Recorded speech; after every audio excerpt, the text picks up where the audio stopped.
Hey, what's up? Chris Hughes here from whoschrishughes.com. And in this short video, what I want to talk about is fear and how to kind of overcome it.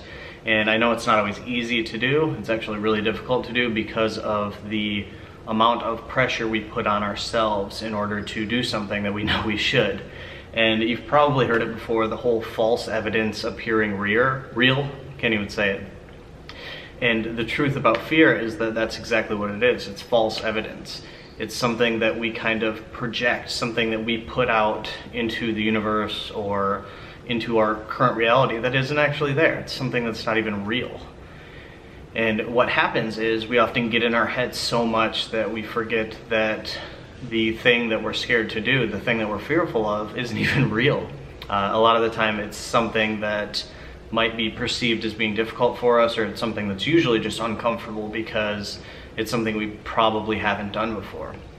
And usually, for me anyway, in my personal experiences, this might vary person to person and individual cases, but when I fear something, when I know that something kind of scares me, I've made it just part of who I am, part of like my core, to address it head on by just doing it. I used to be pretty terrified of sharks, and I'm a surfer, so you know they don't really go hand in hand. So a few years ago I actually did a cage-free shark dive. I flew to the Bahamas with some friends and did a cage-free shark dive.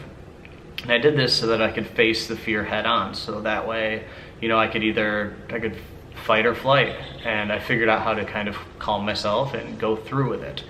Another thing, I recently ran with the bulls in Pamplona, Spain, and I was terrified. I was honestly just scared shitless because they're huge. The bulls are enormous and they're running at you full speed. However, it was something that was on my bucket list, something on my live list, something that I've always wanted to do. So when the time came to where I actually could have stayed behind the fence where it like protects the normal people who don't want to run. But instead of that, I crawled under and I got ready. I was like jumping up and down, got all amped up, talked to some people, and realized that this was something I committed to. This is something that at my core I knew I wanted to do, so I did it.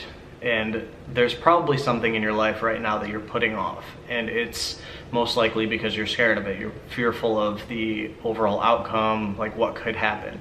And in the two instances that I just shared with you, I could have died. I mean, I accepted that. That's possible.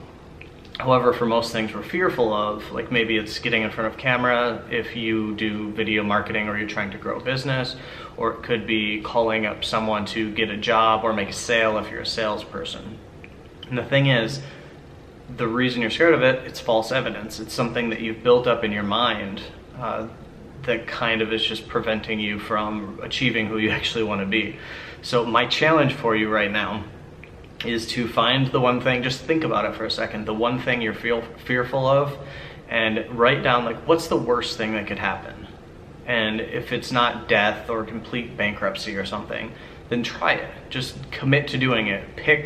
Don't put it like 30 days or 6 months down in the future. Pick like within 24 hours you're going to make a movement towards achieving whatever you were fearful of. And by making this commitment, you're one, overcoming one of the first things, which is it's breaking through the barrier that's in your mind that says you should be scared of something. Because in reality, if you're not going to die or go bankrupt, and even that, if you go bankrupt, you can make more money. It's how the world works. But if you're putting yourself in a position where you could die, I wouldn't advise doing that. However, if it's just something that could be helpful for your career, or maybe your love life or relationships with friends or family, figure out a way to start to do it. Just overcome that fear. And by facing it head on, you're going to notice that a change happens in you. Not just for this one instance, it's going to be all around. So I just wanted to share that message with you. Thank you so much for watching. If you're on YouTube, please subscribe to the channel. It's going to be a button down here somewhere. If you're on Facebook, be sure to like my page. Thank you again for watching this, and I'll see you in the next video.